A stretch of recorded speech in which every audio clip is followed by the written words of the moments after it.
want to move on to the program here. And Que Mai, thank you so much for joining us. You're in Germany, so I appreciate you being up at this time of the evening and giving away your evening to come and speak with us today.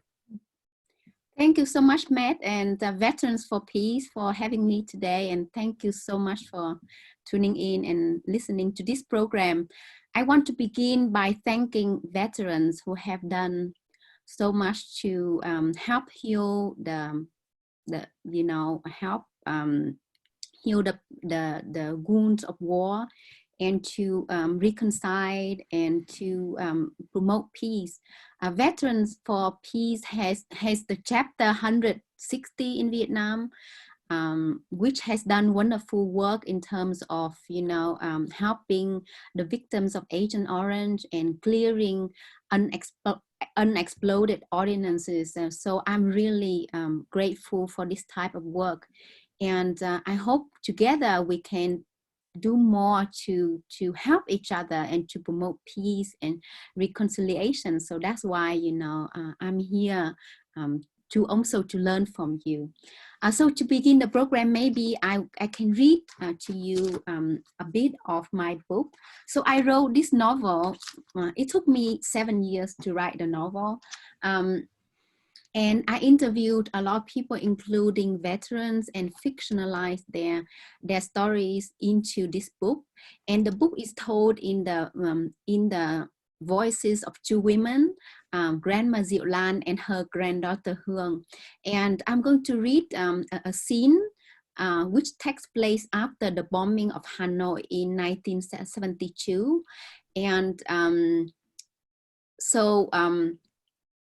Grandma Diệu Lan and her granddaughter are in Hanoi. The rest, most of the family had gone to war, and they have to help each other survive. So this is after the bombing. I was rereading Bạch Tuyết và Bảy Chú Lùn, immersed in the magical world of Snow White and her friends, the Seven Dwarfs. When Grandma came home, my school bag hanging off her arm. Her hands were bleeding, injured from trying to rescue people trapped under rubble. She pulled me into her bosom and held me tight. That night, I crawled under our blanket, listening to Grandma's prayers and her wooden bells chime. She prayed for Buddha and heaven to help end the war. She prayed for the safe return of my parents and uncles. I closed my eyes, joining Grandma in her prayer. Were my parents alive? Did they miss me as much as I missed them? We wanted to stay home, but urgent announcements from public broadcasts ordered all citizens to evacuate Hanoi.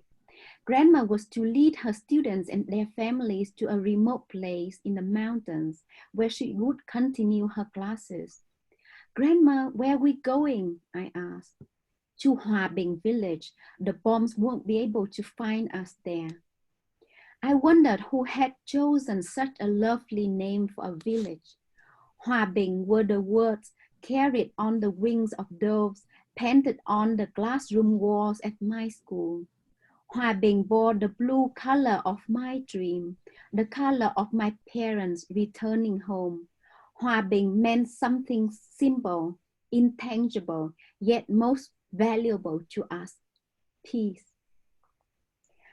Is the village far, Grandma? How will we get there? On foot, it's only 41 kilometers. Together we can manage, don't you think? How about food? What will we eat? Oh, don't you worry. Farmers there will feed us what they have. In times of crisis, people are kind. Grandma smiled. How about helping me pack? As we prepared for our trip, Grandma's voice rose up beside me in song. She had a splendid voice, as did my mother. They used to make up silly songs, singing and dancing. Oh, how I miss those happy moments. Now, as Grandma sang, vast rice fields opened their green arms to receive me. Stalks lifted me up on their wings. Rivers roll me away on their currents. Grandma spread out her traveling cloth. She piled her clothes in the middle, adding my notebook, pen, ink bottle, her teaching materials. She placed her prayer bell on top, then tied the opposite corners of the cloth together, turning it into a carrying bag to be wrapped around her shoulder.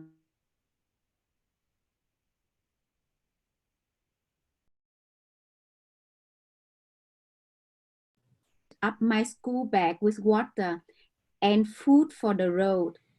How long will we be away, Grandma? I'm not sure, perhaps a couple of weeks. I stood next to the bookshelf, my hands running over the book's spines, Vietnamese fairy tales, Russian fairy tales, Nguyễn Kien's Daughter of the Bird Seller, Treasure Island from a foreign author whose name I can't pronounce. Grandma laughed, looking at the pile of books in my hands. We can't bring so many books. Pick one. We borrow some more when we get there. But do farmers read books, Grandma? My parents were farmers, remember? They had all the books you could imagine. I went through the bookshelf again and decided on Đoàn Giỏi novel, The Southern Land and Forest. Perhaps my mother had arrived in Miền Nam, that southern land where she met my father. I had to know more about their destination, cut away from us by the French and now occupied by the Americans. Grandma glued a note onto the front door, which told my parents and uncles that in case they returned, they could find us in Hòa Bình. I touched the front door before our departure. Through my fingertips, I felt my parents' and uncles' laughter. Now, looking back over the years, I still wonder what I could have brought along if I had known what would happen to us. Perhaps the black and white picture of my parents on their wedding day. But I also know that on the verge of death, there is no time for nostalgia. At Grandma's school, we joined the throng of teachers, students, and their families, several with bicycles piled high with luggage, and walked, merging into the mass of people moving away from Hanoi. Everyone wore dark clothes, and metal parts of vehicles were covered up to avoid reflection from the wall. Reflection from the sun for fear of attracting bombers. Nobody talked. I could only hear footsteps and occasional cries of babies. Terrors and worry carved lines into people's faces.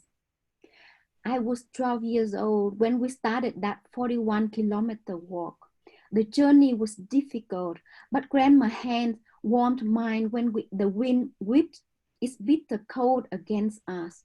So that I wouldn't be hungry, Grandma handed me her food, pretending she was already full. She sang countless songs to calm my fears.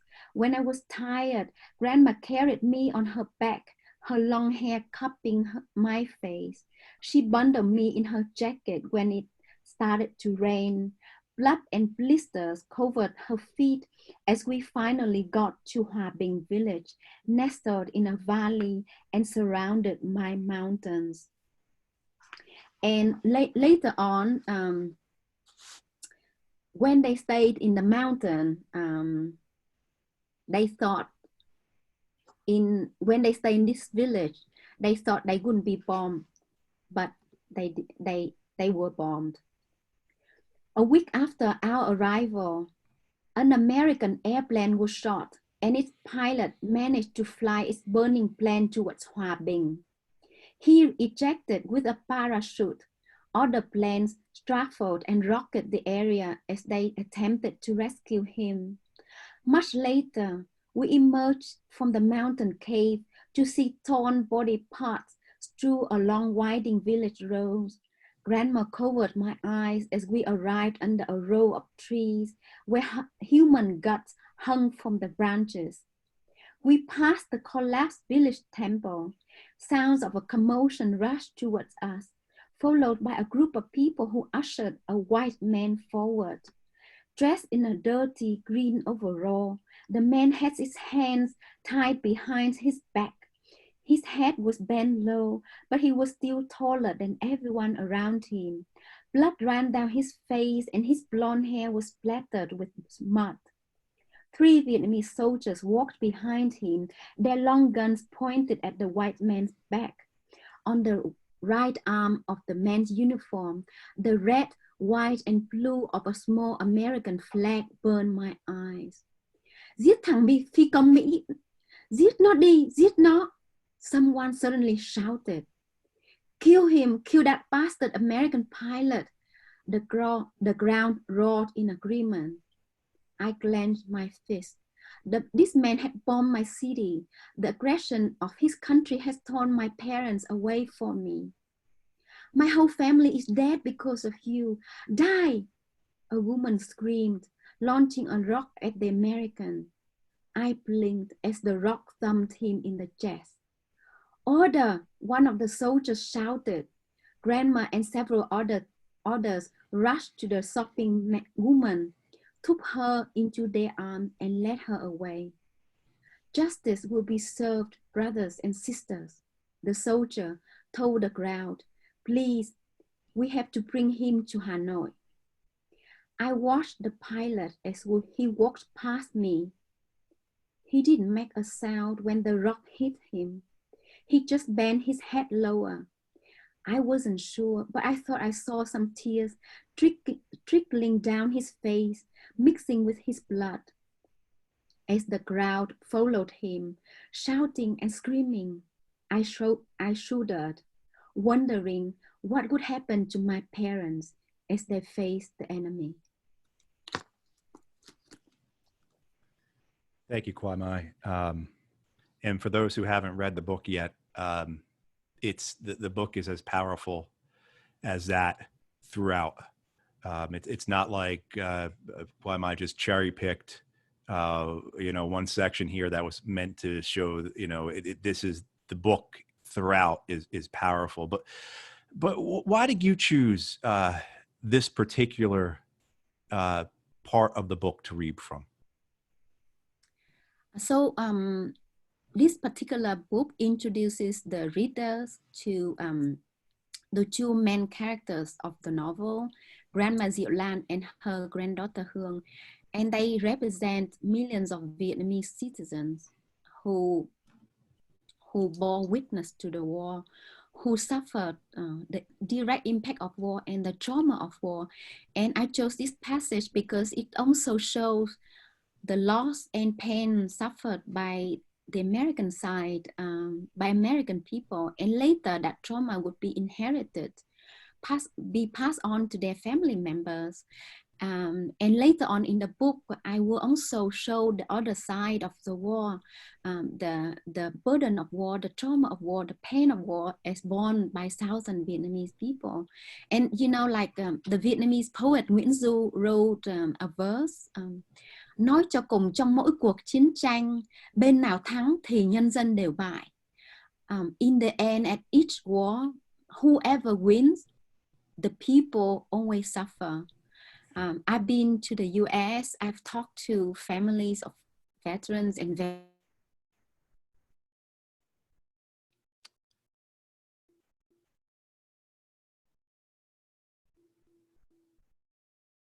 Okay, I think Que Mai froze up, or did I freeze up? It's Que Mai. Que Mai, okay. Yeah, you want to just put me on, and yeah. So I'm not sure if folks are still there. I think she froze up. Hang on, I gotta okay, clear that, and we'll just wait for her to come back. Okay, so the audience is still here, so you guys can see me. We've lost Que Mai. But yeah, as I said, with the book, there is passage after passage, section after section that has that level of not just description and not just detail, not just storytelling, but the emotion. And the emotion in this book ranges from the hatred and the anger, the fear. There are, and then also too, on the other side, there's elements of of compassion and optimism and sacrifice and hope. And with the book, if you've not read the book itself spans from the Second World War all the way through up until the end of the 70s, maybe even 1980 or so. And it tells this story of this family, of this grandmother and all her descendants, and how the multiple wars tore them apart. And how one thing that Que Mai does so well, so beautifully, is it just shows how, and that's how she was saying right there, the people suffer. No matter what happens in the end, as that poet said, the people are the ones to suffer. And, you know, the way she shows in the book, too, that there are no good sides is her take on the role of all the belligerents in the book, whether it be, you know, this is not just a book about the terrorization of the north of Vietnam by the United States Air Force and the United States Navy. This is a book that, like I said, it goes back to when the Japanese occupied and during the French occupation, but then also too gets into aspects of what does war do? You know, war, if anyone is a winner in war, as those of you who have been know, it doesn't matter if it was World War II or Korea or Vietnam or the Gulf War or these wars we have now, is that extremism is the thing that is burnished and is you know, is fulfilled. Extremism is a thing that gains strength in wars, and you see that her sections on the Great Hunger, on the land reform, of what people do to one another. You know, what the Vietnamese did to one another as a consequence of the war, the extremism that is built into not just the government, not just the societies, but then comes about in families, it comes about in individuals, you know, and a lot of that extremism is dangerous. It's deadly. It rips people apart. But then within that extremism, you find the sacrifice. And I think we've got Que Mai back now. I'm so sorry. I It's have okay. a problem. So suddenly my computer went blank. I'm so sorry. Thanks, It, Matt, for taking over. And you are such a professional host. oh God, if anyone on here knows me, knows one thing I can do is I can run my mouth. So I'm sure everybody, yeah, this is, I know your first introduction to me, but yeah, I could make this whole thing about me for 90 minutes without a problem. Don't you worry about that. You Thank black you. out again, I'll just keep on going. But you were saying, yeah, I'm sorry, go ahead. So I was just saying that this novel is a journey into the Vietnamese lives and our history and the real Vietnam as a country, which is rich in cultural heritage. So you see that, you know, in the passage that I just read, you know, how much we love literature. And in the book, there's a lot of proverbs, a lot of poetry, a lot of food. Some of Yeah. my readers have actually made Vietnamese food after reading the book because they want to savor some of the food I described in the novel. And hopefully when you read it, you would want to visit Vietnam because, I mean, I think it's for veterans, it's very healing to return to Vietnam. I've met veterans who said the trip helped them so much because they see the positive changes now that Vietnam has moved on and everybody is looking forward and then being very positive about the future and working hard toward a future. And yeah, so hopefully after reading this book, you will return to Vietnam or you will visit Vietnam. Oh yeah, you're not kidding about the food. And I actually looked something up on YouTube about Vietnamese food, and I was watching a thing about sandworm pancakes. Oh, okay. Yeah. We And I have mean, many types of pancake. I described the bánh cuốn pancake in the novel and many dishes. And actually, in the book, it talked about the silence of trauma and the way the Vietnamese help each other through the trauma, like the Chan, you know, Grandma Diệu Lan, when her children returned from the war, she did not know what they had gone through, and her way of helping her kids was just cooking them yeah, cooking for them and giving them food, you know. And he, in her silence and her and her food is kind of her offering to them, you know, and she hoped to help them here. Well, also too, you have nope, and I think we might have lost her again. Shoot. Okay, but and with the food aspect of this, you know, there is also the scarcity of food. You know, so as much as there are these beautiful descriptions of the cooking and the offering of food to guests, and of course then the descriptions of the food itself. Um, there are also these passages that go into the scarcity of food, right, as well as to go into the scarcity of water. You know, you're living in a village that is next to a main city that has been basically bombed out by American warplanes, including by B-52. So you can imagine these massive craters that then fill with water, or that people are living in, and that there are no wells. There's no, if there was a water system or a sewer system. And so then you have all those issues that follow on from that, right? You know, you have all these issues that come out of just even just this depiction of food.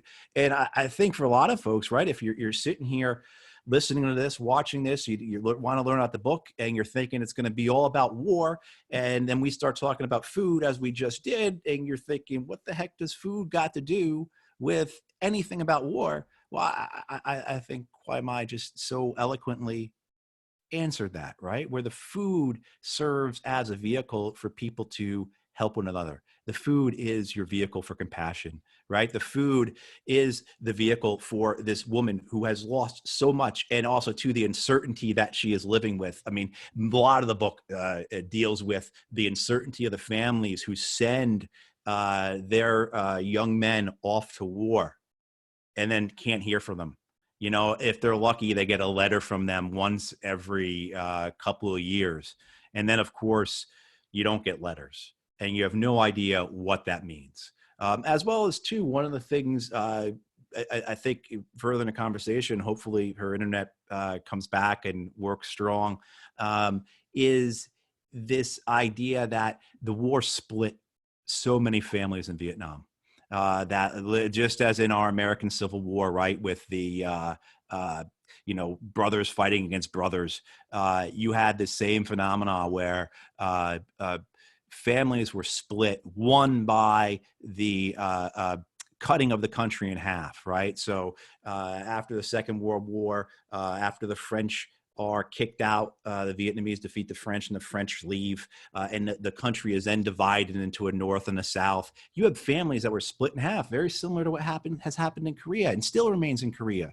You know, or as I read this book, what I thought about was the number of families in Iraq or in Afghanistan who have family members who are both in the security forces of the government and both in the insurgency. You literally have these houses that are divided.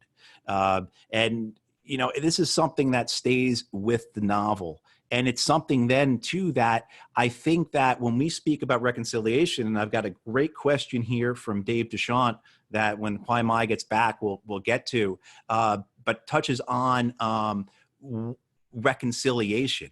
And, you know, you got to think, for my God, for the Vietnamese, it wasn't just reconciliation with an outside power. It wasn't just reconciliation with your own countrymen, which you had to do, but it was reconciliation within families. And there is such an amazing passage towards the end of the book where Que Mai speaks to this, speaks to the reconciliation that must occur within the family. It also gets into issues of the lingering aspects of war, the lasting effects of war, right? The PTSD, in this case, the Agent Orange and the cancer, you know, that are still bedeviling. Oh, got a note that she's back. Okay. Sorry, It's okay. it never happened like this before. I've done several events for my book, but I don't know what happened. This is the first time ever. It must be because you're such a great host. So No, what it is because before we got on, before the audience came in, I said, "Hey, it looks like I'm going to have thunderstorms here, and in case I fall out, you know, and you know, et cetera, because I'll probably lose my power," and that jinxed it because I brought that up. Now, yeah, of course, you know, that jinxed it. But, I want to get back to, I was just talking about reconciliation, about how your book deals so much with the reconciliation that didn't just have to occur with an outside country, reconciliation with the US, didn't just have to deal with reconciliation with other Vietnamese, because that's, the essence of that conflict, right? Is this awful civil war. But you had to deal with issues of reconciliation within families. Yes. And if you could So, expand upon that, because I think that's something that in the US, we don't really have an ability to grasp, is how Vietnamese families were torn apart. And I did bring up the passage towards the end where the family journeys south to reconcile, yeah. and how powerful that was and how moving it was. But please go ahead.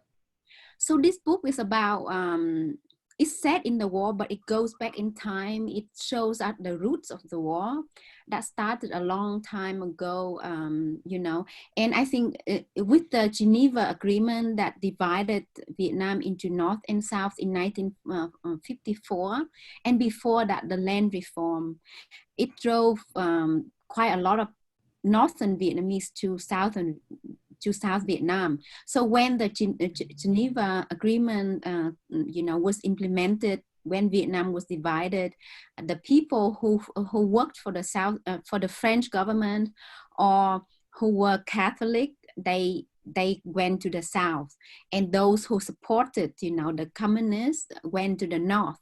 So some family members actually left the North of Vietnam and went to South. And when the Vietnam War took place, some fought against the North, and others fought, some fought for the North, and some fought for the South of Vietnam. So in Vietnam nowadays, you see, I've met so many families who were divided by the war. Brothers were fighting against brothers, like in the book, and because and that's the difficult and most painful part about the war, because according to the Vietnamese legend, Vietnamese people belong to one family. We are the children of Lạc Long Quân, the Dragon Lord, and Ochre Fairy. So we are supposed to love each other because we belong to one family. And then there we were, fighting against each other in this horrible war. And I wanted to, and this family, the Chan family, presents that trauma, that pain that they had to overcome, and it took years. And still in Vietnam nowadays, or within the Vietnamese community inside and outside of Vietnam, we are still very much divided because we were fighting against each other. In that question of, since we're on the topic of families, I think everyone who's read the book is going to want to know, and feel free to answer us however you feel is correct, or the way you want to answer it. But how much of this book is about your family? I mean, how much did your family story influence, or, how did this come about? And you told me earlier that this was a crazy process, that you mentioned earlier it was 7 years, but you'd said to me earlier before we went on the air how crazy it was for you to write this book. Part of it, I guess, because it was in English, but I'm assuming too, because some of it may have come from your family. If you want to elaborate on that.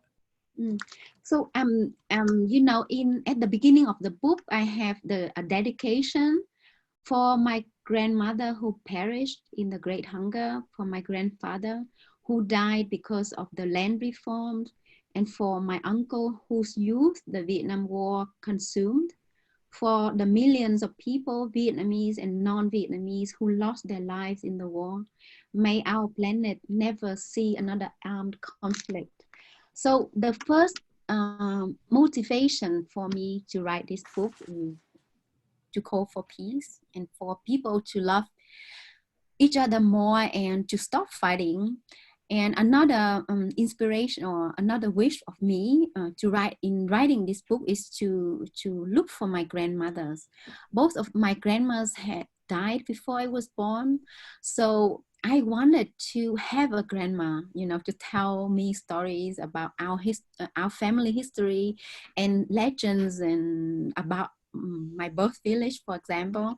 And I have an uncle who fought in the Vietnam War for the Northern Vietnamese army, and he came back and he was very traumatized, and he died before I became a writer. So I never had the opportunity to, I think if I had a chance to talk to him, I would know the right question. But before I became a writer, I didn't know what questions to ask, and he died, and he was a very sad man. So I always regretted, Mm. not knowing. And I think he needed to share his story with someone, but I think none of us dared to ask what he had gone through. So he had to bear it, his trauma deep inside himself. And, in Vietnam, veterans don't have counseling support. Like in Vietnam, there has been little research done on trauma and PTSD, and people who show their trauma and PTSD are believed to be possessed by ghosts. Mm. So they have to bury their trauma, which doesn't help with their healing. So in writing this book, I also imagined the journey my uncle had gone through. And I have another uncle who fought for the Southern Vietnamese army. So my father's cousin fled to the south of Vietnam after the land reform after 1954. So her husband was a young person, and he fought for the Southern Vietnamese army, and he died when she was pregnant with their first child. And I Mm. think this book is also, honor him, a young man whom I don't know. And my aunt told me that he loved to sing and dance and cook. And I think as a person who grew up in the North, I was educated in a way that I needed to see the South, those who fought for the American army and the Southern Vietnamese army. I was taught to see them as the enemy. So this book is an act of I don't know, of searching within myself so that I can humanize the people whom I once saw as the enemy. I wanted to put the faces to the people who fought on different sides. And I think that's the horror of war. In war, there's a lot of propaganda from all sides. We dehumanize the enemy so that it's easier to hate and to kill. And I think if we read each other's literature, if we talk to people more, we see them more as human beings rather than statistics. Yeah, so there's a lot of, it was difficult to write this book, first of all, because I had to unbury a lot of feelings, with the death of my grandparents and the circumstances of their deaths. I had to imagine it, and I had to bring out all of my emotions, and also it was difficult to write about PTSD and trauma. Also because I learned English from the 8th grade. So I'm still learning new words every day. And I wrote this book, with the dictionary next to me. I felt like I was climbing a mountain barefoot because it was crazy. And at that time, to write this book, I quit my full-time job, and I wanted to write it. And I said, okay, I will put aside everything else, and I just work on this book. And so I resigned from my paid job, and I stayed home every day. And I thought, who is going to read this book? Will it be published one day? So that's why I'm so honored to be here, and to have you in my audience to share this story with you. It's just incredible. It's a dream coming true. Well, you and I met on Facebook about 6 months ago, I think, right? Yes. And we were talking about how we met and everything. But one of the things that struck me was that I realized we were the same age. We were born the same year. And that the comparisons of our lives in terms of the way the war affected us, and how for someone like me, born in 1973, the war had little involvement in my life. You know, there was the Rambo films, and then there was Oliver Stone did some films, and then there was some more conversation. But what I remembered the other day, though, I had forgotten about this when I was talking to you. I went to high school with a guy named Tam Tran, who had been put on a boat when he was like 2 or 3 years old, along with his sister. And eventually they made it to the United States and were adopted by a family in New Jersey. And Tam and I ate lunch together every day for high school. And no one ever talked to him about it. No one ever talked about the war, you know, and growing up and having, being around kids whose dads were Vietnam vets, and some of them weren't in great households because of that. Nothing was ever discussed. If anything was just left at, oh, he was in Vietnam, and that was left at, you know, and then, you know, it's gotten better, I think, in terms of conversations about the war, but certainly from the Vietnamese perspective, there is very little understanding. And that's what I'm so grateful for this book for. And what was interesting when we were talking just before about the food, I had a picture in my head because, you know, now the U.S. Navy makes port calls to Vietnam. And I'm not sure where they go to, if they go to Cam Ranh Bay or where they're pulling in, but our aircraft carriers visit Vietnam, and our sailors and our Marines go ashore, you know, and they take part in you know, and they go on liberty but, you know, I mean, so that this failure to understand one another is something that just smacks me over and over again, as you and I talk, as I think about this book, as you know, and, you know, you had a piece today in Literary Hub. And for folks who haven't read the book yet, if you want to get a good example of how brilliant of a writer she is, and the idea that Que Mai wrote this book with a dictionary next to her, holy cow. I mean, like, this is wonderful literature. But if you want to get an idea of her writing, go and look at her essay today in Literary Hub.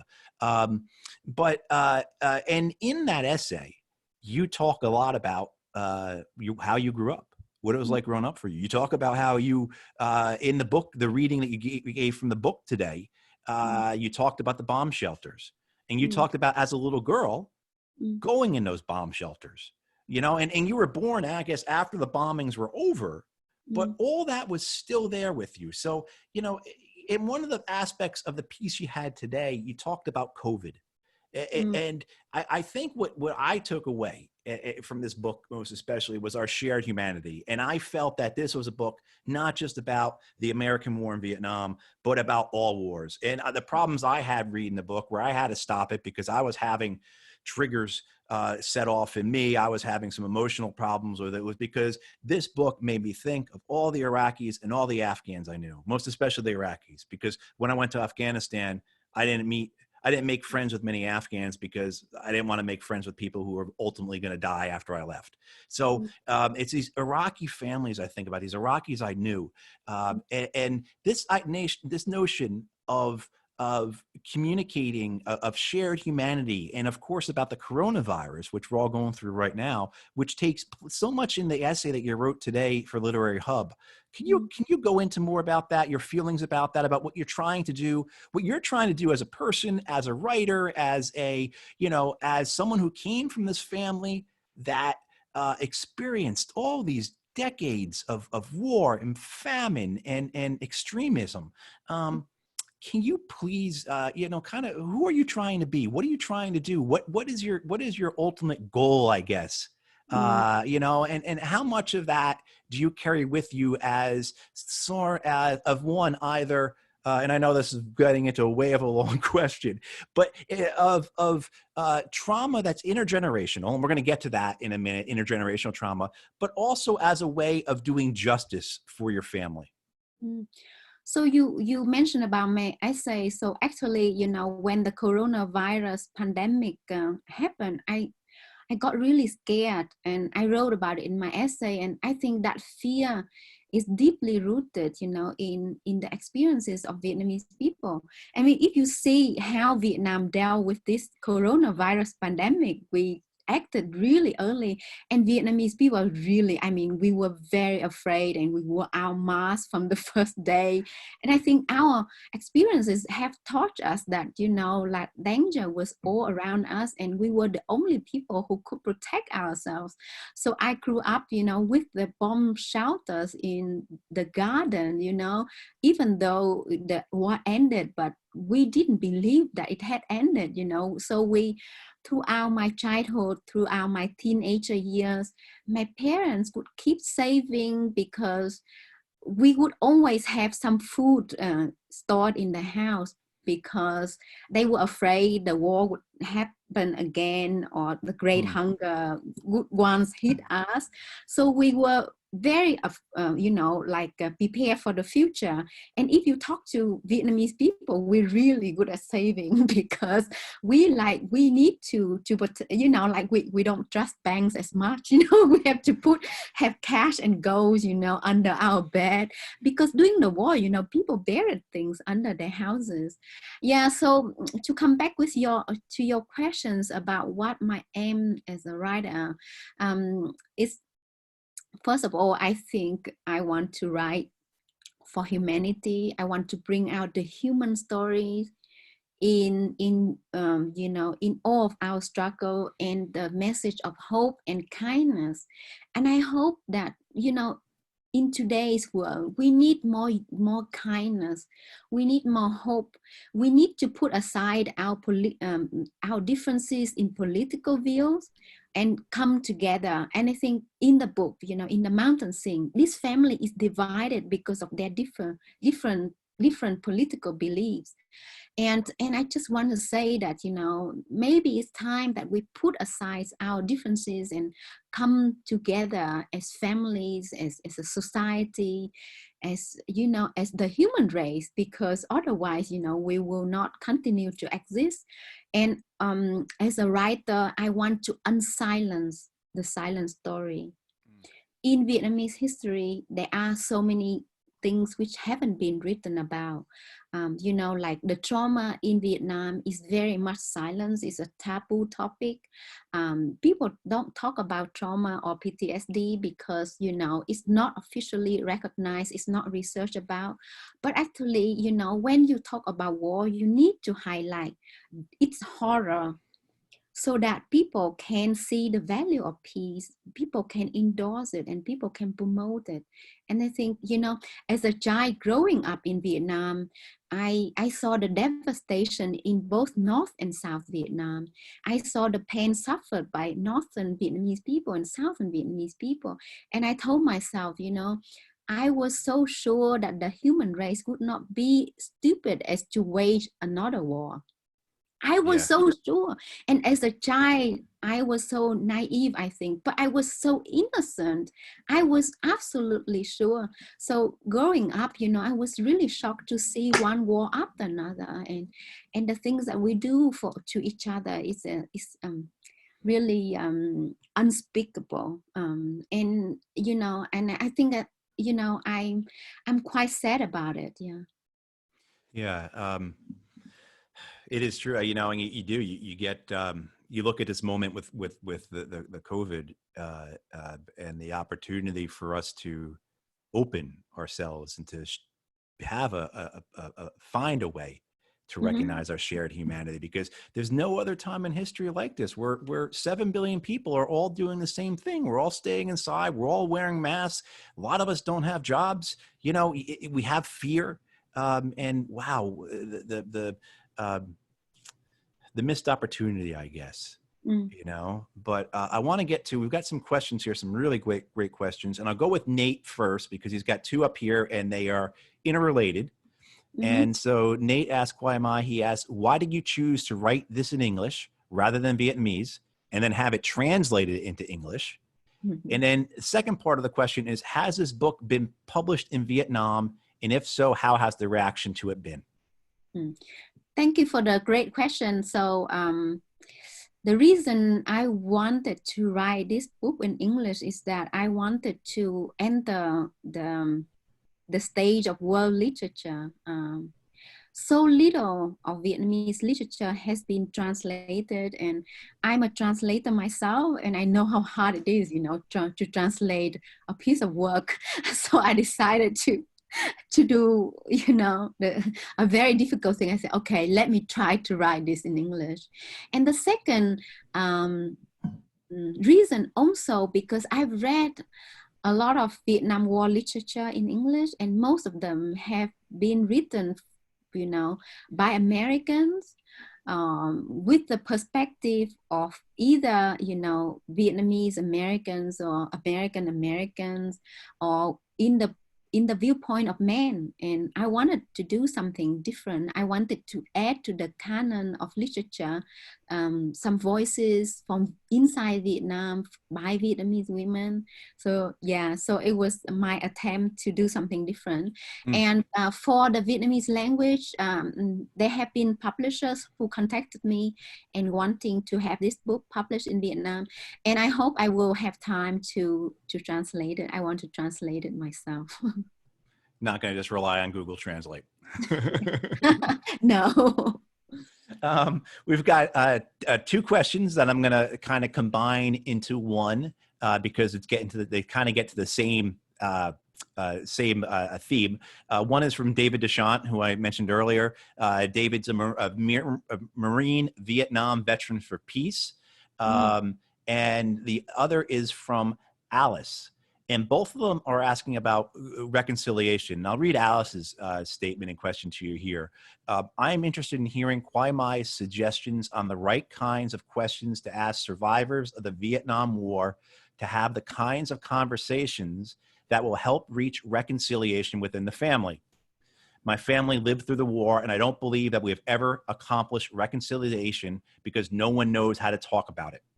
The children who were born outside of Vietnam still bear trauma of the war through our parents' ongoing trauma from the war. We cannot connect and understand our parents and our history. And David had David's question along the lines of Alice's was how does, so I guess the second part is as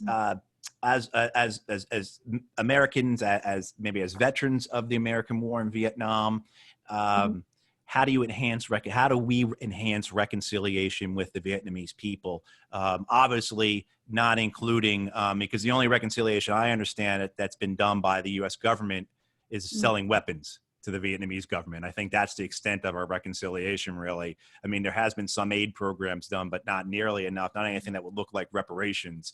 But certainly, it seems like selling weapons is our main way of reconciling with people. So thoughts on that in terms of whether conversations within families, between families and veterans, and then conversations between Americans and Vietnamese? So the first question is from Alice, right? Yeah, from Alice. Yep. Alice, I'm sorry that you have, have to experience the trauma of war, and I hope you and your family can come together during the healing process. What I have found from my experiences is that, some of my readers have told me that they could not talk to each other, but after reading this book, they read the book together, and they then started to talk about different aspects of the book, which did not relate directly to them, but then the conversations would bring them together, and then they could start to talk about their own experiences. So I would recommend that your family read maybe one book. You pick one book about the Vietnam War together. Tim O'Brien, for example, wrote some brilliant books. Carmelantes, or the one by Larry Heinemann is great. Yeah. So you could pick that book, or you watch a movie together, and then you talk about certain scenes. And I think that the process of talking over something, maybe not related to you at first, but it can help you, bring you together more. And I don't know, it's such in terms of talking to those who experienced the war, I think it needs a lot of trust, right? It needs a lot of trust and a lot of understanding. So, so for example, my parents experienced the war firsthand, and they could not tell me anything because they nearly died a few times from bombing raids. And only much later, when I had read a lot about the war, when I known much more about the war, that I could ask the right question, or I could tell them, oh, I just read this and just read that. So they trusted me that I could share with them their feelings. So they started sharing with me their stories. And whenever I go back to Vietnam, I love to take long walk with my father. We just walk for an hour or two in a place where there's nothing to see, like because Saigon is now, a very very, they're building everywhere. So in this park, there are not a lot of trees. So we walk there and we just have each other to talk. And every time he tells me something which is very traumatic about his childhood. And I think it takes a lot of time for people to kind of feel comfortable to share that kind of story. So I hope you can reach that point with your family and be able to talk about a common thing and share your feelings. And I wish you a lot of luck, and and take good care, and good healing to you and your family. With David's question, it's a great question, how to promote conciliation, reconciliation. I have seen good conciliation among the veterans who have returned to Vietnam. I have facilitated readings among veterans of different sides. And I think, if you share your stories, if you tell the others your experiences, that's a great act of reconciliation. And I think in Vietnam, there are things that you could do as veterans. You could visit orphanages that take care of victims, children who are the victims of Agent Orange. Or you could help with the projects implemented by Veterans for Peace over there. Or also, like in the U.S., there are Vietnamese veterans who fought for the Southern Vietnamese Army. If you could reach out to them, to also help them overcome their trauma. Because in the story, I include the voice of Uncle Minh, who fought for the Southern Vietnamese Army, because I think they are forgotten by the mainstream storytelling, right? Sure. I mean, the Vietnam Veteran War in Vietnam Veteran Memorial in Washington D.C.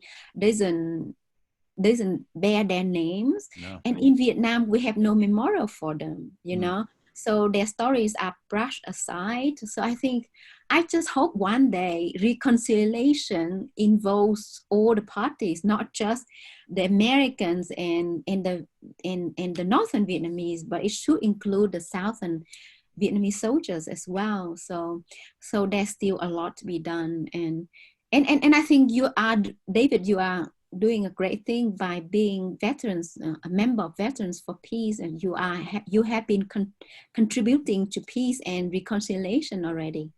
Thank you so much for your question.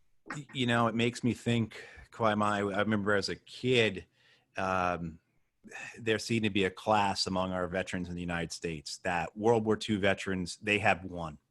Mm-hmm. Korean War veterans, it was a tie. And the Vietnam War veterans, they had lost. And I think that was something that it made, when you mentioned that about the veterans of the South Vietnamese Army, made me think of that, about how, that we do that here as well. We classify or we rank our veterans depending upon how well the war was, or how good it was, how morally good it was, or whether or not we actually won. And I think that damages reconciliation really, I mean, it does, how do you, let alone, not just reconciliation, but allowing people to tell their stories, you Yeah. know? We're also on Facebook Live, so I want to say hello to everybody who's on Facebook watching us. And a question here for you, Que Mai, from Facebook, from Barbie Reno, and she asks, how difficult was it to write the actual war and PTSD scenes? For example, the scenes with Huang's mother or uncle Dot's return, and weave them into your reconciliation theme. And I know you've touched upon this with a bit. You talked about trying to get into your uncle's presence, right? You know, that type of thing. But if you could, can you elaborate more on that? How the actual writing of the PTSD and the trauma of the war. And then also too, because we've touched on this so much, and I want to make sure this is something that you get a chance to really speak about, because I know it's important to you, is the intergenerational trauma. Could you talk about that as well too, please? Intergenerational trauma, along with writing about PTSD and issues of trauma. So thank you so much for the question. It's Barbara who asked, right? Yeah, Barbie. Yeah. Barbie, thank you for reading so carefully, and I'm honored to welcome you to the program. Yeah, so it was difficult to write about PTSD and trauma because it's a complex issue, and to be able to write that, I did a lot of research. I read a lot of literature written by war veterans who experienced PTSD and trauma firsthand. And I just completed my PhD thesis. So one of my PhD research question is, how to represent trauma in veterans, in war victims. So to represent, the trauma of Hung's mother and her uncle, I read a lot of literature. I analyzed them and the different techniques as well. But I felt it, in the end, it's about the process of imagination. And I think I used to make documentary films, and a film producer once told me, you cannot make a good film unless your hands tremble behind the camera. So I really felt the trauma and the pain of my characters, and it was difficult, but I managed to bring it out, and I cried a lot. There were a lot of tears when I wrote about Hung's mom, because I felt she represents so many Vietnamese women whose husband have never returned from the war, and there are still Vietnamese women who are waiting for the return of their loved ones. Yeah, so I hope I answered your question. And for Matt's question about the trauma which is passed on to the next generation, there has been, I think in 2018, there was a research published on the New York Times that trauma can leave some chemical mark in the genes of people, so it can be passed on to the next generation. And I have seen that, soldiers who return home from the war, they bring the ghost of war with them, and that ghost can haunt the members of their family. And trauma also manifests, in so many behavioral issues, for example, anger or violence, and it will be inherited by the younger generations. And if we don't help each other heal, that trauma can be passed on to the younger generations as well. So not just the children of the veterans, but the grandchildren of the veterans. Yeah, oh, go ahead, please. So in this book, I wanted to highlight the horror of war. It doesn't just, kill people. So there's a sentence in the book that says war is monstrous. If it doesn't kill those it touches, it takes away a piece of their soul, so they can never be whole again.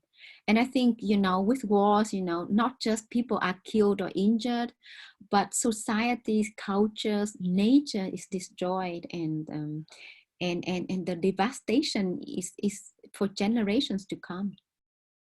Yeah, you know, veterans are overrepresented in suicide, of course, overrepresented in homelessness, overrepresented in domestic violence. Uh, you know, as a percentage of the population compared to what Mm, they actually are in percentage of those mhm, incidences, or and then of course combat veterans are it's even greater, right? mhm, So mm, we see with combat veterans of the Iraq War, depending upon various aspects, their rate of suicide is between 4 and 10 times greater mhm, than the suicide rates of civilians of their same old sex and age. And it's the same thing too for homelessness, and it's the mm, same thing too for domestic violence. But as you said, it goes even further than that, right? Because this intergenerational trauma can actually be passed on to mm, a child, mhm, mhm, correct? I mean, so they're inheriting it mm, without even knowing it. So it's something that's inside of them, as if there is a ghost in mm, them, mm. even though they may not have ever been experienced anything. So am I following you correctly? Yeah. Yeah. So you know, the research said that it doesn't the chemical mark that leaves in that is passed on, it doesn't alter the gene, but it you know, it is passed on to the traumatized person, to their children. So I think you know, there's a lot that we should do together. I was shocked a few years ago when I read a statistic that more Vietnam veterans died by suicide after the war than in Vietnam, Yes. right? Yeah. And in Vietnam, even though there's no statistics, but I think a lot of veterans also kill themselves. And when we talk about the cost of war, let us not, you know, forget about those people. Let us not forget about those who are still traumatized. I read a research, you know, about that was done, that was conducted with the population of Vietnam veterans in the US, that a lot of them are still experiencing, you know, combat Yep. kind of PTSD, you know. And I think that's the horror of war. We can never overcome that kind of, you know, I don't know, it's just so horrific to me.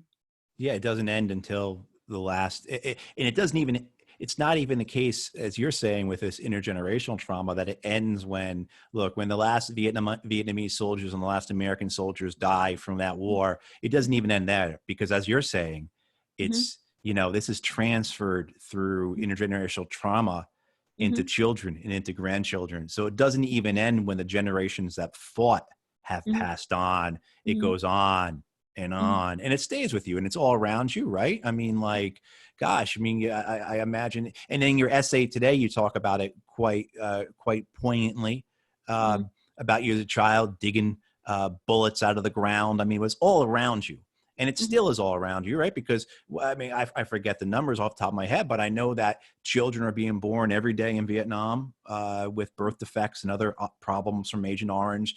There's still a lot of people being killed or wounded each year from our bombs that are still on the ground. So, um, and not just in Vietnam, but in Laos and Cambodia as well. yes, Not yes, let not us let us not forget about the Cambodians and the Laotian, you know, and also from the citizens of the other countries who were involved in the war.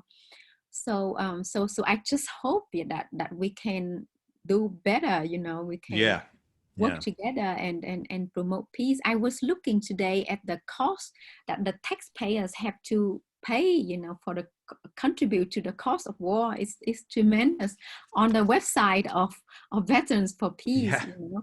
But it's not just about money or about human lives. It's about so many different things, you know. Yeah. Yeah, and let me get back to these questions here, because we've got a great bunch of questions, and we're kind of starting to run out of time. Let's see. Let's go to uh,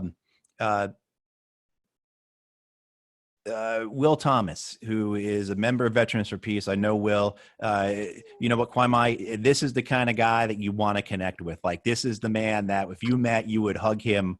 That's the kind of I want guy to hug Will him. is. I want But to hug everybody now. yeah, but Will asks, could Que Mai tell us more about the Vietnam Friendship Village and how it is doing? Oh, Vietnam Friendship Village, is it Yes. Hòa Bình? Oh no, Vietnam Friendship Village. I only know Hòa Bình Village in Hanoi. I volunteered there for quite a few years, and the reason I volunteered there was that the village was taking care of children who are victims of Agent Orange. So a lot of them were disabled, and it was heartbreaking. I think, you know, for Vietnam, the medical care system in Vietnam, you know, lacks a lot of support, I think, especially psychological support or support for people with mental illnesses. It's overwhelmed. You know, I've seen many incidents of childhood cancer due to Agent Orange. So I think, you know, there are visitors who come and go. You know, if you go to orphanage like Friendship Village in Vietnam, there are donors or visitors or tourists who come and go. But I think in the end, it's the long-term plan that you need to have for each child, you know, for the mental health, how they are taken care of in the long term, what future they're going to have. And there's still so much to be done, because I think, you know, it's in big cities, they have better health services, but in the countryside, you know, there's a lack of medical facilities. And because, you know, there are so many victims of the war, that you know, they are not properly taken care of, because, you know, because the lack of the resources. Yeah, you know, and this is what strikes me about the book as someone who is in Iraq and in Afghanistan, and for guys and gals who are out there or families of people who were over in Iraq and Afghanistan. This is what really shook me reading your book, is it translates to me to the Iraqis and the Afghans that I knew, in a sense of, you know, with the Agent Orange in Vietnam, you know, we did the same thing in Iraq. We poisoned the ground and the water there, and their children are being born dead. Their children are being born with birth defects. They're being born with cancer. They're, you know, and the Afghans, you know, I mean, they're suffering terrible famine right now in Afghanistan. You know, so many people are refugees in both countries. So it's just that type of the similarities, right? That really strikes me. That is why I want so many people in the US to read this book, because it doesn't just talk about Vietnam. I mean, of course it's about Vietnam, but it talks about all the wars. It talks about all of humanity. You know, and getting to that, Kendra Bradley, who runs an organization called Quaker House down in North Carolina, right outside of Fort Bragg, which I don't know if Bragg is the biggest, but it's one of the biggest U.S. Army bases. And what Quaker House does is Quaker House does counseling for people who are in the military, all different kinds of counseling, and just absolutely, including work on moral injury. They're absolute saints down there. But Kendra has two parts to her question. One, if you could give a message to people who have not read the book, what would you say? And two, you describe powerfully the trauma that you willingly experienced so that you could write this book. How do you care for your own soul? And then she says, thank you for writing this book and for everything you put into it. Thank you for this Q&A and opportunity. So yeah, so a message to people who haven't read the book, and then how do you care for your own soul? Message for appreciate the moments of peace and moments of normality that you have, because it can be really fragile. I don't know. Endorse your family, love your family, and tell them you love them every day. I think I thought about writing this book a long time ago, about the moments of peace, of normality, when I volunteered and you know, with the kids with cancer in Vietnam. So I set up a support group to support the children with cancer in Vietnam. And one day I took them to the park, and you know, in the hospitals they are surrounded by doctors, and you know, they were injected, they were in pain, and that day they were in the park and they were running around and they could eat ice cream and they looked so happy. And I thought, you know, this was not my normal day every day, and for them to have such a normal day is just so precious. So, you know, to when I write this book, you know, there's rarely any day in this family where they experience that normality. So when we have normality, we have peace, we should hang on to it, and we should do more to have that, so that everybody around the world can have peace, can have the ability to go out and, you know, and buy something to eat, don't have to be starved, don't have to be fearful that the bombs will be dropped on their head, or Agent Orange will be poured or sprayed on them, you know. Yeah. So for I hope I answered your message, your question about the message. For caring for myself, actually, thanks to my PhD research, one of my research questions is the ethics of creative writing, and one of, you know, I learned the ethics is also the risk that the writer myself is willing to take, and the way I take care of myself, and the way that I protect, you know, my research participants. So I think, you know, but with any writer, I think you have to experience pain to be able to document it. I think we are given a task. I feel like I have a duty. I have to do a duty to document Vietnamese histories through my fiction or non-fiction, and that duty, to carry that duty, you need to embody those stories. You have to absorb it, you have to live it, you have to experience it. So so it's something that I'm willing to do, and I have to do better, because you know, there is still so much that I need to learn, and there's still so much to be done.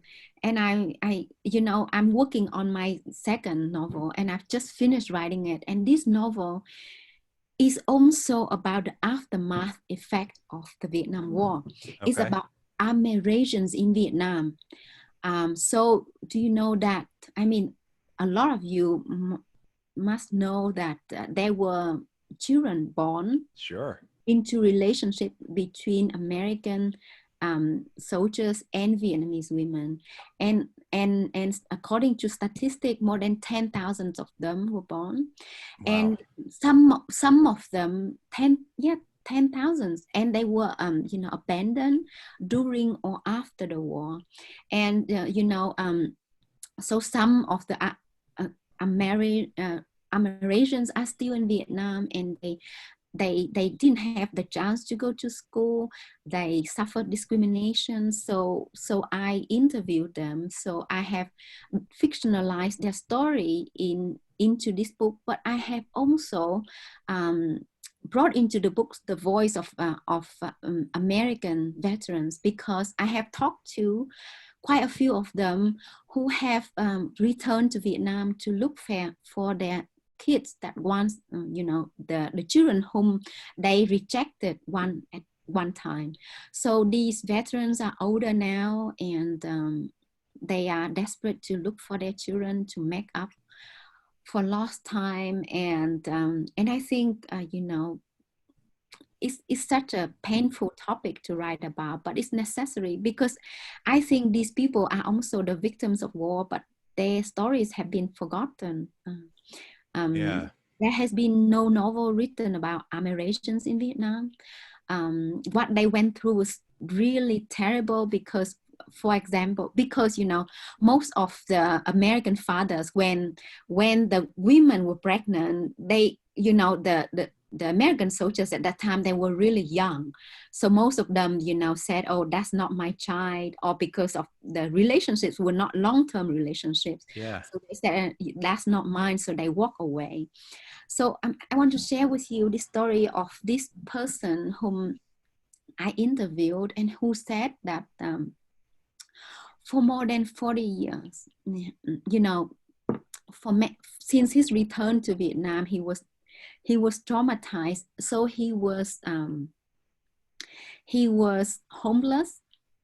He was living on the street, and he said whenever he closed his eyes, he saw the image of his ex-girlfriend running after him and telling him that's his child, but he said no, and he walked away. And he said, you know, during the cold nights in the States, when he tried to sleep, he would close his eyes and see her running after him and calling him. And he said, when the Veterans Affairs, you know, acknowledged that he was mentally disabled and he could go into a home, the first thing he did was to do a DNA test. And he lost the result of his DNA to be able, you know, to find his kid, you know. Wow. And it's just so much heartbreak out there. And yeah. And you know, so many Americans have not been able to find their parents, you know. And when a lot of the cases, when they can identify the fathers, they contact their fathers, but the fathers don't want to have anything to do with them, you know. So there's a lot of trauma in that field. And I really felt compelled to write this story because I grew up in the south of Vietnam, and in my neighborhood, there was this Amerasian child. And, you know, I mean, I was brought up with the hatred against American soldiers and their children, right? So I joined the kids in my neighborhood, and I called them many bad names. We called them, you know, we bullied them. And later on, I think in the year 2005 or 2004, I read a story of a man called Cherry Quinn. He was coming back to Saigon with an old photo album. He walked the streets of Saigon, looked and asking people, do you know this woman? She was my ex-girlfriend and she was pregnant, but I want to look for her and my child. And eventually, you know, he was united with his son who had gone to the US. So, you know, his story moved me deeply, and I realized that veterans who are looking for their children are in their 70s now, and they may not have their much time. So the need to find their kids is urgent more than ever. So actually I helped some of them find their loved ones, and the story is just incredible. I will tell you another time. But then I started to research and interview the Amerasians in Vietnam, and what they went through is just so horrible.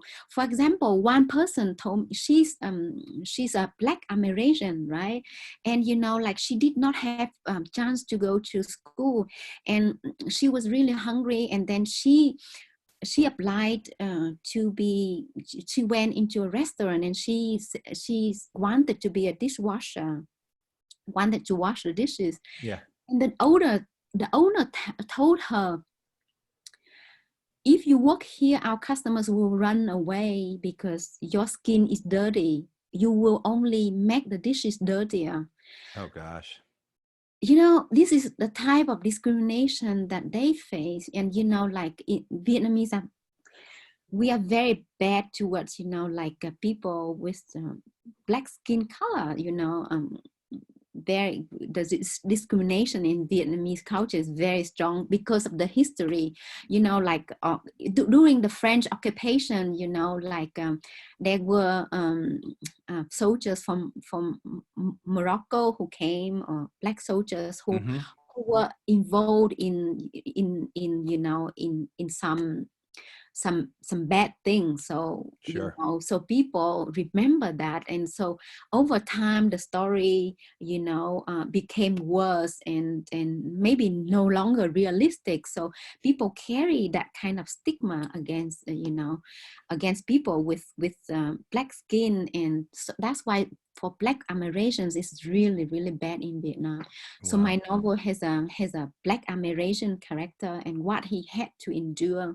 He had to endure the discrimination, inherited, and not knowing his parents, I mean, he carried this guilt.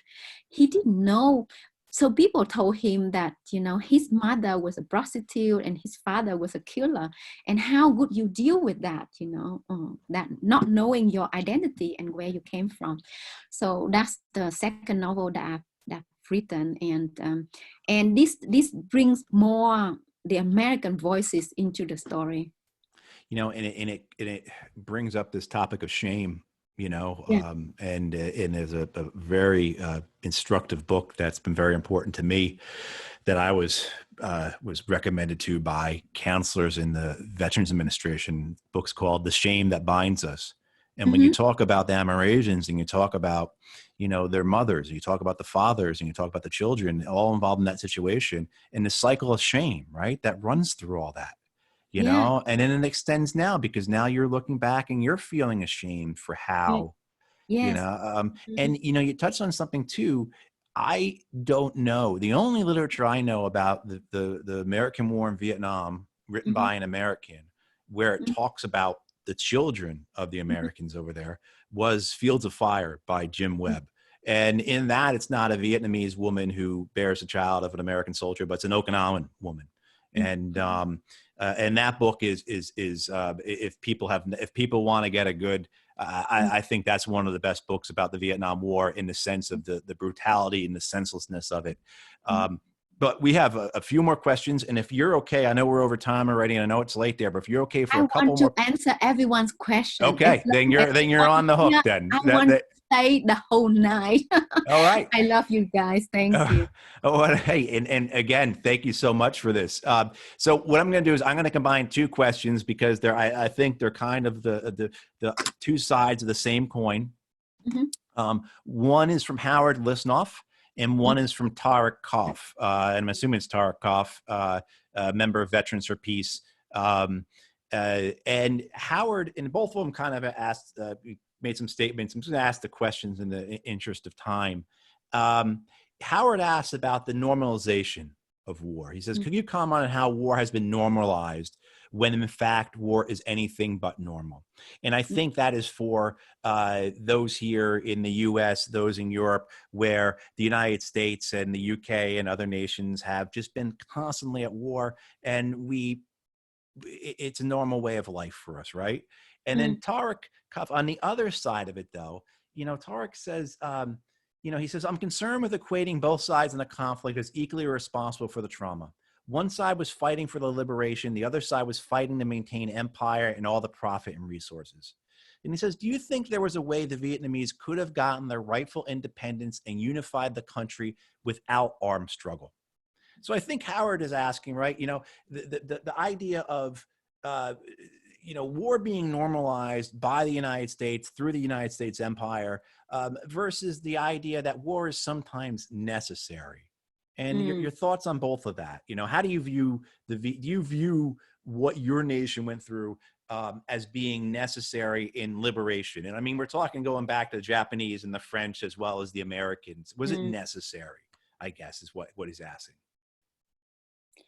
I think we could have avoided the war if there was no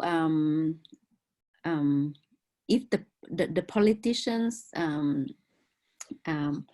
I think thought more about the people and about the impact, the devastation that wars could have been brought onto the people. I mean, there were countries that that avoided war. For example, in India gained its independence, through the talent and charisma of Gandhi, of Mr. Gandhi. And I think if we had leaders of countries who were involved in the negotiations, who were who were willing to work more together and foster peace, we could have had peace. Because I think I don't know, maybe it's just a naive point of view for me, but I think war can be avoided. Violence can be avoided, because violence can only bring about more violence. Yes. It's a vicious circle. Once Yes. you start war and violence, it will be carried forward in one way or another. People will continue to take revenge. And I don't know, I was thinking one day that the human race will kill ourselves. We will wipe ourselves out of this earth for what we are doing, what we're doing to ourselves, to nature, to other cultures. It's just, I see so much aggression these days, and I just love that. I would hope for more dialogues, sincere dialogues, not political dialogues, not political shows, but sincerity, honesty, unity, that people come together. So I hope I answered the first question.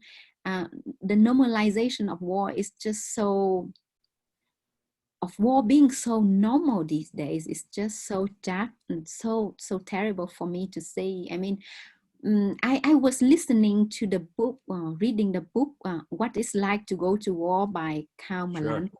Yeah. And he was just saying, war these days is not, it's not about face-to-face conflict anymore. There are people in the US who fly drones, right? You don't see the enemy anymore. You fly the drones and you drop bombs onto places, onto targets in Iraq, in Afghanistan. You don't experience this anymore directly. And the person who drive these drones, after the mission, they go home as normal and they have dinners with their family, and this is a job. And for me, it's unthinkable, because I live on the ground. I experienced the war, and I mean, as a soldier who were there in the war, it could have been different, but to be there in the sky and not, and just to see the target and just to see the numbers, is just it makes it a lot more worse. So I don't know what we can do together to promote more peace, but I think it's very necessary. I recently I visited Laos and Cambodia, and it pained me to see so many people with missing arms and legs, and there's still areas that you cannot go into because there's still so many unexploded ordinances, And I think we have the responsibility as the human race to protect our world, not to poison with chemical weapons, with Agent Orange, we've done enough, and it's really time to stop it now. You see that with the United States and its wars. What started with one war in Afghanistan is now as many as 20. We don't even know. There are some that are secret. What started with one international terror group in 2001, the Al-Qaeda, there are now, you listen to the generals testify to Congress. They'll say there's 20 international terror groups in Afghanistan right now. And it makes me think of, we have a theologian in the U.S. called Walter Wink, or he's passed. And Wink wrote an essay and then a book called The Myth of Redemptive Violence. And it's really something that is very big in American culture and society. And I'm wondering how much it plays into a Vietnamese society today. This idea that that violence is necessary to achieve justice. Violence is necessary to right a wrong, or violence is necessary to restructure society, right? So the United States comes about because of the American Revolution. Right. Which, you know, I mean, the more you read about it, the more you understand about it. There's a lot more to the revolution than just simply that.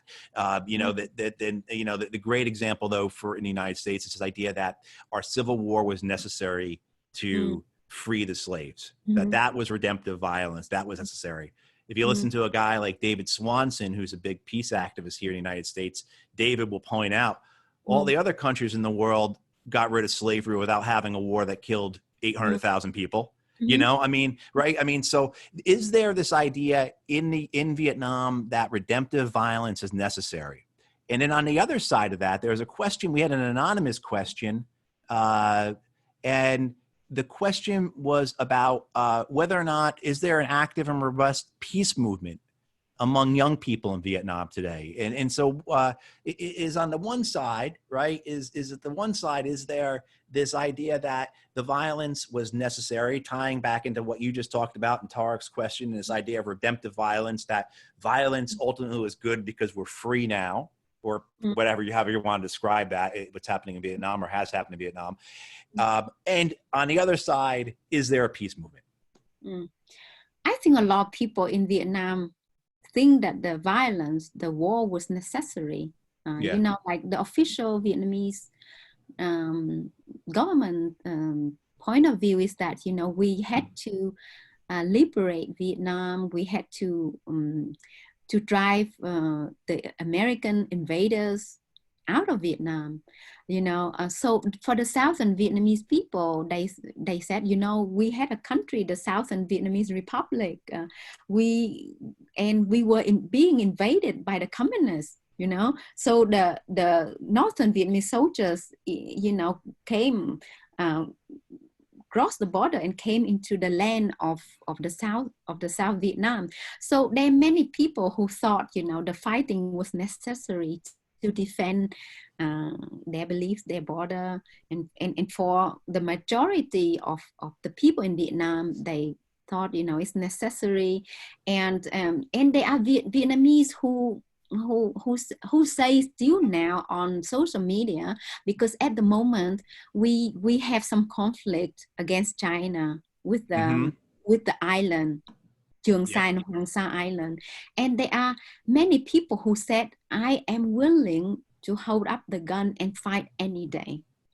So, but there's also people who are like, okay, let us not fight, but they are actually, you know, there's not a strong movement for peace in Vietnam, because the Vietnamese army is not involved in a lot of conflict at the moment. So the younger generation, you know, what they are into right now, making money. So they're just like making money, and people are talking about, you know, houses or buying car or getting rich, or going to the US or Europe for holiday. So they are forgetting about the war and talk about the war. But people are worried about the conflict against China at the moment, because, you know, when the world is just dealing with the pandemic, you know, what China is doing a lot of things on the Eastern Sea, you know. They call it the South China Sea, but Vietnamese, we call it the Eastern Sea. You know, it's you have to laugh about it, right? We talked earlier about the U.S. sends its aircraft carriers to Vietnam now, and the triumph, I guess, of capitalism over communism, you know, in Vietnam, and it makes me think of Socrates. And Socrates said, you know, the relationship between the comic and the tragic is the same as between light and shadow. You know, you have to have they coexist, and it's so tragic that it's comic, you know. But we have reached the last question here. This is from Al Glokowski. Al asks, what Que Mai did you leave out of your novel that you wish you had written into it and did not write? And are you thinking of a follow-up? And I assume he means a sequel to The Mountain Sing, and not your next novel about the Amerasian experience. So who asked that question? Sorry. Al Glokowski. He's a Veterans for Peace member. Thank you so much for that brilliant question. Actually, in the manuscript that I sold to my publisher, I had included some of the recent historical events in the book. You know, the war the conflict that we had in Cambodia, and also the border war against China. But my publisher, my editor thought the book was getting too long. So she said, you cannot write everything about the Vietnamese history in one book. So I left these events out, but I would like to write about it. About the sequel of The Mountain Sing, quite some readers have written to me and said, please write a sequel. We want to know what happened to Hung's father, because in the book you don't know, at the end of the book you don't know what happens to him. And also about other people, other characters in the book, for example Hung's cousins who had crossed the sea to go to America as boat people. What happened to them? Did they die or did they survive? Or did they manage to plant, you know, the dreams of their father in the new garden? So there are quite a few things that readers have asked me to do in the sequel. So I don't know. Let me think about it. Thank you. Okay. I'm just going through the chat here as well. And hopefully we can save the chat. So Que Mai, you can see some of the comments here, because several people have written their appreciation for you speaking with us today, their appreciation for the book. A couple of people have said, I'm going to buy the book right now, which is fantastic. I want to mention here from Vicky and Doug Ryder, and Doug Ryder is a Vietnam veteran. Doug is actually the local president of my local Veterans for Peace chapter. And Doug just wanted me to mention for folks who are listening about the Vietnam Full Disclosure website as a wonderful resource supporting a narrative that counters the, quote, unofficial, unquote, U.S. revisionist history of the American war in Vietnam. So folks who are out there who want to learn more about Vietnam, please go to the website Vietnam Full Disclosure. It's a Veterans for Peace project, and it tells a lot about the American war in Vietnam that is not the official U.S. history, because we do have what happened, Que Mai, I think it was 5 years ago. The Pentagon, the United States military, decided it was going to celebrate the American war in Vietnam. And they put out a very sanitized, very revisionist history of the war that left out a lot of important and key points. So folks out there, as well as too, we've got a reference here to Thich Nhat Hanh, who, if people who are interested in learning about meditation, please go and start with Thich Nhat Hanh. Thich Nhat Hanh is wonderful. I mean, when you read his book, you can't help but love other people more, and love yourself more, and find peace. Yeah, he's a wonderful philosopher. Actually, he's the one who advocated for peace. I think, yeah, we should all read his book. Wonderful. And okay, so to wrap up, final words do you have? And also too, what you're wearing today, who gave that to you? Oh, I want to show you that I'm wearing a Vietnamese traditional dress called áo dài. So it is a gift to me by a veteran, because I've written quite a few poems about the war and about veterans. So she contacted me through Facebook one day, and she said, when you come back to Vietnam, let me know, and I want to give you something. So she took me to a tailor shop, and she had ordered this dress for me, and I tried to refuse, but she said, because you always wear áo dài, you know, at your events, so I want to give this to you so that you can wear it. And I want to I love this. This is my favorite áo dài, and I wear it to remind myself that I have to be a better writer. Thank you. That's, I mean, you've set the bar very high, because you are an incredibly gifted writer. You've received awards.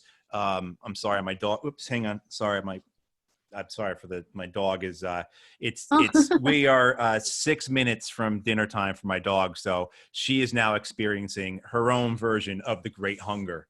Um, so, no, you are an incredibly gifted writer. You have received all kinds of awards.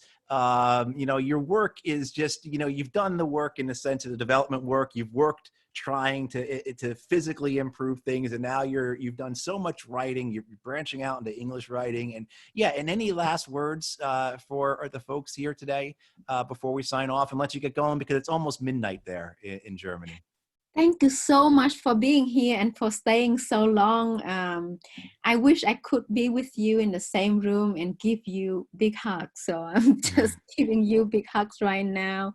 And for those of you who still experience trauma and or inherited trauma, I wish you well in your healing process, and I hope you will keep talking to people, keep sharing your story, because we need to make communalize, our experience, and that's very important for our healing. And thank you so much for being here. And I hope when this is over and I come to the US, I can meet you and hug you and sign a book for you. And for those veterans who haven't been back to Vietnam, or families of veterans who haven't been to Vietnam, please come back to Vietnam. Please go to Vietnam. It's a wonderful place to visit, very affordable. And if you need tips, I have put together a list of things to do in different places, so you can go to my website. I have my email there. You're welcome to write me anytime. I can advise you on the itinerary. If you want to go to Veterans for Peace organize this trip, so Yes. it would be wonderful to do that together.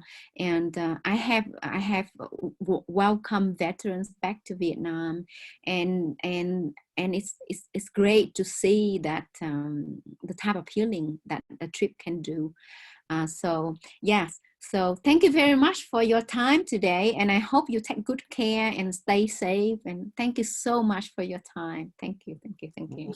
Well, thank you. I mean, you've been more than generous.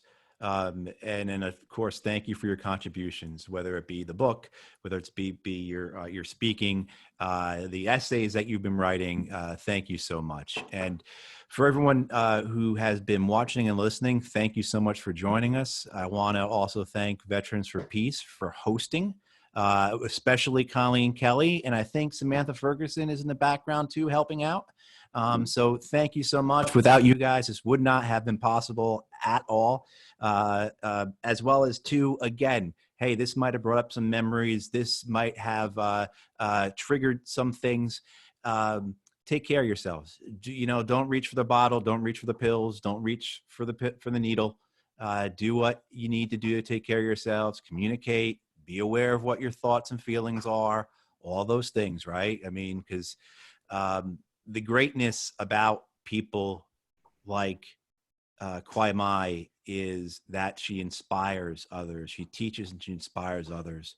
And I know most of the folks who are listening and watching this, I looked at the list of attendees, and you guys and gals are the same as she is. So please take care of yourself, and thank you for joining us. And again, you can purchase the book. Go to Veterans for Peace where you signed up for this. There'll be a link there, or feel free, of course, to purchase from your local bookseller. And I think that is all. Thank you so much. Que Mai, thank you for joining us. Thank you for giving us so much time late at night. I really appreciate it. And I too look forward to meeting you when this is all over and you get to come and get a chance. And I would love to visit Vietnam, of course, at one point. Yeah, we have to go together to Vietnam and have fun. I would love that. Thank Absolutely. you so much, Matt, for saving me quite a few times today. And sorry for the technical hiccups I had. But thank you for Veterans for Peace, Colleen, Garrett, and